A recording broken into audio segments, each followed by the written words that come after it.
Alright guys, this is really exciting. Inside this capsule we have captured a stinging wasp that is relatively common. It is known as the great black wasp. This is a spider hunting wasp, and this wasp right here, what it does is it envenomates the spider prey and then it drags the spider down into a burrow. These guys are often called dirt-dobbers. Now dirt-dobbers have subterranean nests that often they can bring their prey items down and plant eggs into the spider victim. Now this particular species right here, the great black wasp, is a known black widow hunter. So this guy here actually will hunt down and envenomate black widows, drag them into the burrow, has no problem dealing with the venomous spiders such as the black widow. Now I haven't seen anybody test the actual sting of one of these insects, and they're not very likely to sting when they do sting. So what I want to do is just determine if it does sting, how much pain would that sting cause, so I can give it a ranking on the scale from 1 to 10 or from 1 to 4 like the Schmidt Pain Sting Index would do, and kind of get an idea for the amount of pain that a dirt-dobber sting would have versus the amount of pain of some of the other stinging insects here in Florida. So I'm going to go ahead and induce a sting and see what this guy actually will do.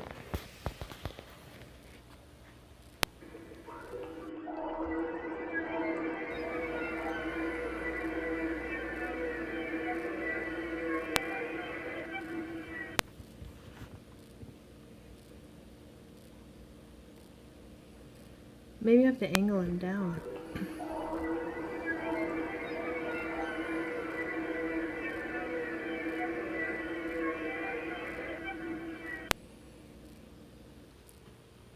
Alright guys, so basically we got lucky today. This guy will not induce a sting, therefore he probably does not possess the components or the parts to actually produce a sting. He doesn't have the ovipositor. The ovipositor is what the female uses to basically put the eggs into the victim that it has, like the spider, the tarantula, or just the black widow in this case. So males actually cannot sting. Much similar to the flying male cow killer that I showed the video of before. That insect is formidable looking, but it is not actually venomous and does not actually sting.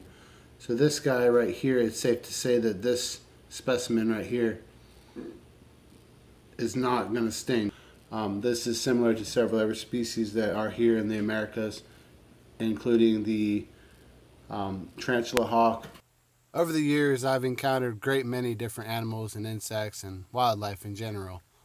Some of those animals and insects and wildlife tend to be dangerous.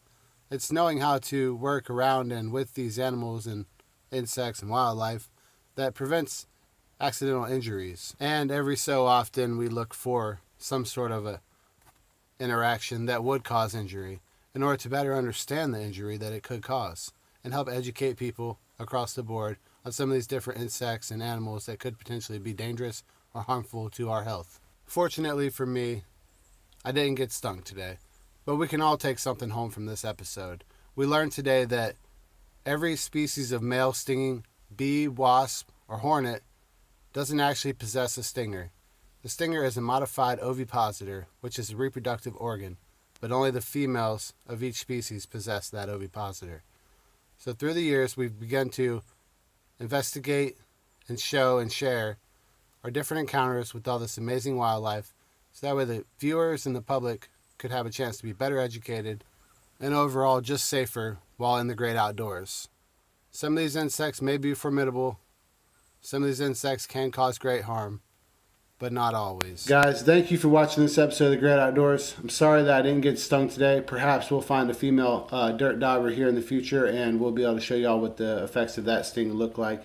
But once again, it's good to know that the male dirt-dobber or great black wasp does not sting.